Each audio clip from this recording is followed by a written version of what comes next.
भुट्टे वाला। एक गांव में 3 सबसे अच्छे दोस्त भूषण, रवि और संतोष रहते थे। इन तीनों दोस्तों ने मिलकर मकई की फसल की कटाई शुरू की। उनकी पत्नियां नाश्ते के डिब्बे के साथ रोज खेत आती थीं और अपने पतियों को खाना खिलाती थीं। तीनों किसान एक दूसरे के बहुत करीब थे, यहाँ तक कि उनकी पत्नियां भी एक दूसरे के बहुत करीब थीं।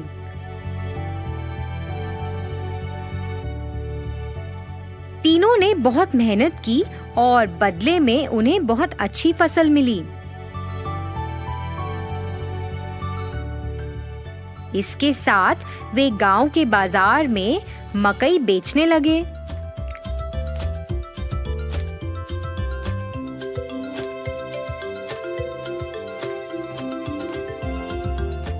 कुछ ही समय में स्वाद और मिठास के कारण सभी मकई भुट्टे बिक गए और दिन के अंत में उन्हें खूब कमाई हुई।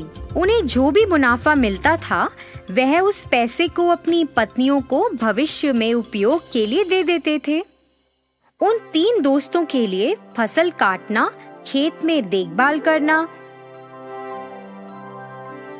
तीनों किसान अपनी दिनचर्या में व्यस्त हो गए। उनकी पत्नियां अपने दैनिक घरेलू कामों को पूरा करती थीं और एक साथ एक जगह बैठकर फिर गपशप करती थीं। फिर एक दिन रवि और संतोष की पत्नी आपस में बैठकर बातें कर रहे थे। फिर भूषण की पत्नी अपने गले में एक बहुत लंबी सोने की माला पहनकर आश्चर्यजनक तरीके से उनके पास आई। अन्य 2 महिलाएं उस लंबी सोने की माला को देखकर आकर्षित हुईं और वो भी वैसी माला खरीदना चाहती थीं।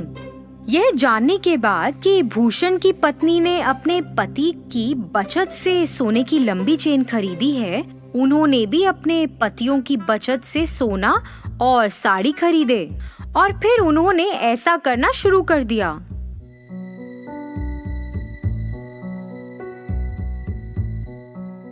पतियों ने अपनी पत्नियों को सोने की माला और महंगी साड़ी पहने देखा और उनसे इसके बारे में पूछा। ऐसा बेफजूल खर्च पर पैसा बर्बाद करने के कारण वह सभी अपनी पत्नियों से नाराज थे और तीनों गुस्से में घर से निकल गए और सीधे खेत में आ गए। तीनों ने इस पर चर्चा की। वह उन्हें सबक सिखाना चाहते थे। उन्हें ऐसा लगा कि अगर वह अब सही निर्णय नहीं लेंगे तो भविष्य में नुकसान उठाना पड़ सकता है। इसलिए वे एक विचार लेकर आए जो इस मामले में उनकी मदद कर सकता था। इसे लागू करने के लिए सभी घर वापस गए। हमारे भविष्य के बारे में बिना सोचे तुमने हमारी बचत को बर्बाद कर दिया। इसके बदले में तुम्हें एक व्यवसाय या नौकरी करके अपने सोने और साड़ियों के मूल्य जितना पैसा कमाना पड़ेगा।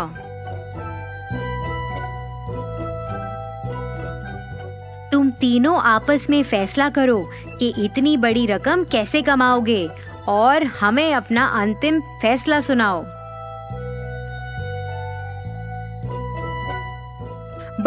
हमें बस ये बताएं कि आप तीनों कब शुरू करने जा रहे हैं। जल्दी निर्णय लो। आप महिलाओं के पास सिर्फ 30 दिन हैं।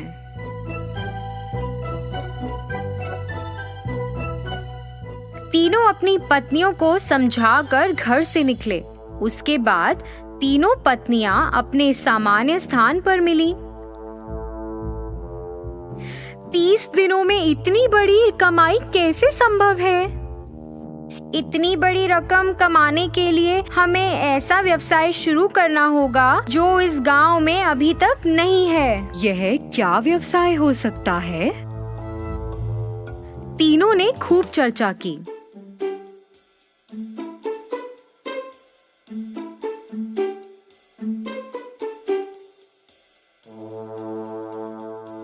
अरे मेरे पास विचार है। हमारे पति से सभी भुट्टे खरीदते हैं। हम 3 प्रकार के भुट्टे बेच सकते हैं। एक कच्चे, फिर एक तले हुए और एक वो जिस पर नींबू, नमक और काली मिर्च का लेप हो।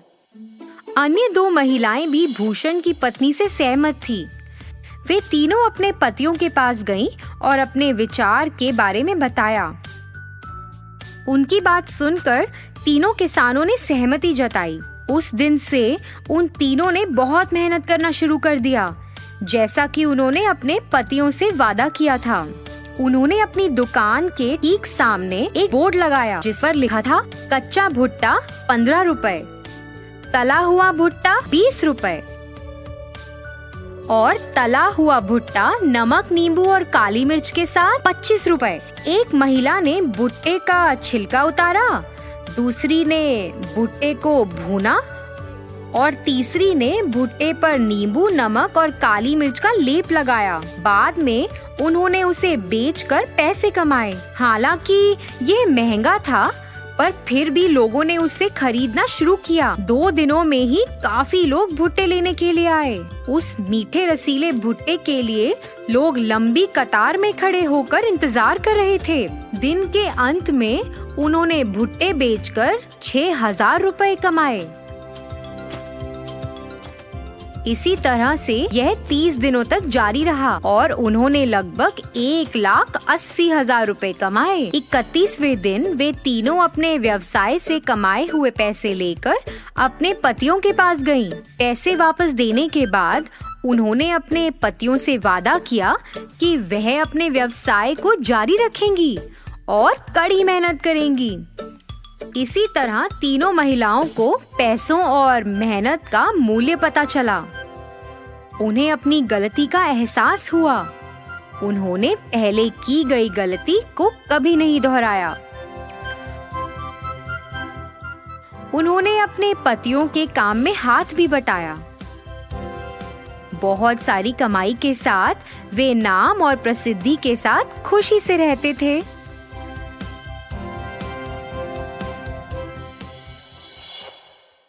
रत्तम्मा नारियल की बंडी ढकेलते हुए सारा गांव घूमती है। कोई भी उसके पास नारियल नहीं खरीद रहा। उस गांव के सारी गलियां ऐसे घूमती हैं कि उसके पैर भी थक गए। का बेटा, माँ भूख लग रहा है माँ, ऐसे पूछने पर उसे रोना आ जाता है और रत्तम्मा को पता नहीं चलता कि वो क्या करे। तब वो एक जगह उसकी बंडी रोककर एक नारियल काटकर, आज के लिए खाकर अपना पेट भर लो बेटा, कल अच्छा खाना खिलाऊंगी, ऐसे कहकर अपने बेटे को देखते हुए अपने जीवन को कोसती है। मगर वो दोष किसको मानेगी? रत्तम्मा को समझ में नहीं आता। एक समय में रत्तम्मा बाकी गांव वालों की तरह ही छोटे मोटे कूली का काम करती थी, लेकिन उसे लगता है कि उसे उसका मेहनत का फल नहीं मिल रहा। इसी दुख में वो दिन गुजारती थी। कुछ ही दिन पहले रत्तम्मा का पति पी पी कर मर गया। घर के सारे पैसे वो अपने दारू में लगा दिया और घर में एक फूटी कौड़ी भी नहीं है। इसीलिए रत्तम्मा को क्या करे ये पता नहीं चल रहा था और उसे इसी बात का डर था कि वो अपने बेटे को कैसे पढ़ाएगी। एक दिन वो अपने घर के बरामदे में बैठकर यही सोचती रहती है कि वो पैसे कैसे कमाएगी। तभी फैसला करती है कि वो एक छोटा सा व्यापार करेगी। इसी सोच में वो जब सर उठाकर ऊपर देखती है, उसके घर के ठीक सामने मौजूद एक नारियल का पेड़ उसे नजर आता है। तब वो फैसला करती है कि वो नारियल बेचेगी। उसके फैसले के अनुसार ही वो अगले दिन उस गांव के जंक्शन के बीच में नारियल का एक छोटा सा बंडी लगाती है। लेकिन तब तक उसी जंक्शन पे 2 और ऐसे व्यापारी थे जो नारियल बेच रहे थे। उन दोनों के वजह से रत्तम्मा का व्यापार ठीक से नहीं चलता है। इसी कारण 2-3 दिनों से रत्तम्मा की बंडी से सिर्फ 2 या 3 नारियल ही बिके थे। बाकी सारे वैसे के वैसे ही रह गए। ये देख निराश होकर रत्तम्मा ये फैसला करती है कि अगर वो गांव के सारी गलियां घूमकर बेचने की कोशिश करेगी तो कम से कम कुछ तो बिक जाएंगे। तब जाकर वो ऐसे गलियों में घूमती रही। आंखों में से निकल रहे आंसू को पोंछकर वो बस अपनी किस्मत को कोसकर घर जाने ही लगती है कि बीच रास्ते में उसे एक पाठशाला नजर आती है। उस पाठशाला के बच्चे वहाँ बेच रहे स्नैक्स को देख उस दुकान के चारों ओर घेर कर उनको खरीदने लगते हैं। ये देख रत्तम्मा का बेटा, माँ मुझे भी वो खाना है माँ, ऐसे वो भोला बच्चा पूछता है। ठीक तभी अचानक रत्तम्मा को एक अच्छी योजना सूझती है। तब वो उसके बेटे से ऐसे कहती है, हमारे पास उसको खरीदने के पैसे नहीं है बेटा, लेकिन घर जाते ही मैं तुम्हारे लिए एक बहुत अच्छी मिठाई बनाऊंगी, ठीक है?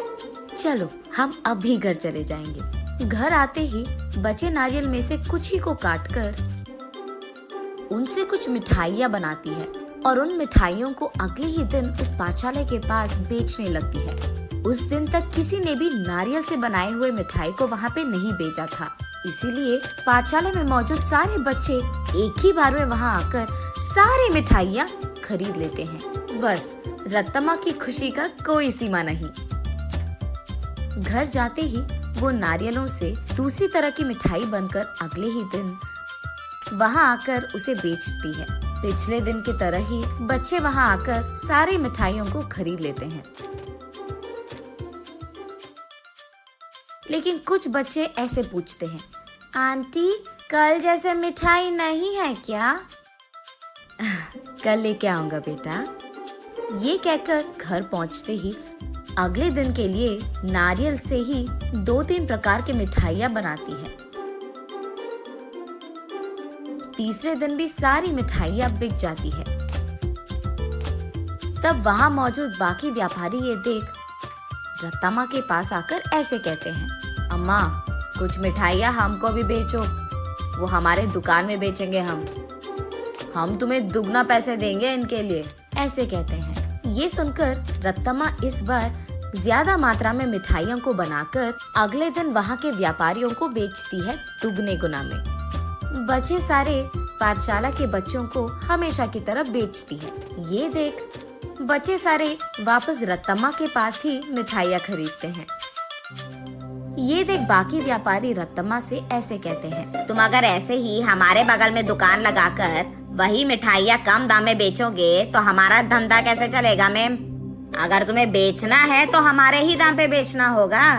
तब रत्तम्मा, लेकिन बच्चे इतने दाम पे कैसे खरीदेंगे? उस सब से हमारा कोई लेना देना नहीं।